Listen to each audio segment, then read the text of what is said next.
Good morning! Ngayon ay araw ng Huwebes. Ayan, welcome to my vlog. Jenny 17. Ayan, nagpiprepare na naman ako ng aking lunch, guys. Yung aking tanghalian ay kanin, tapos meron tayong pipino at isda na salmon. Pinrito po natin to para ating tanghalian. Ayan. Kahapon, Miyerkules, ngayon Huwebes. So, eto na naman tayo, guys. Nandito na naman ako nag-vlog para may upload. Sa kusina na naman, as usual. Kaya ang ating ulam ngayon ay pipino, parang inatsara po natin. Tapos, pritong salmon.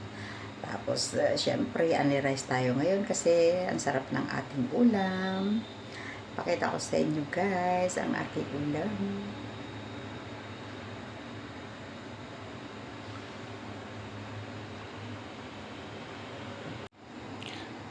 Ayan, guys, ang sarap ng ating ulam na may sili pa yan. Tapos, ito yung ating pritong salmon. Wala pa tayong hinandang kanin. Yan. Pakita ko lang sa inyo.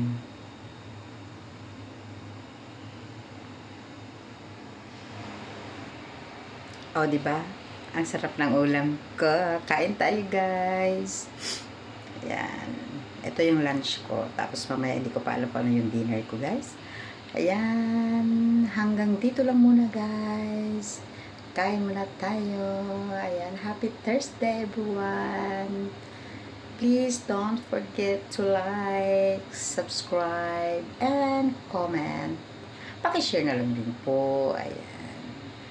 Jenny 17 Vlogs. God bless. Bye.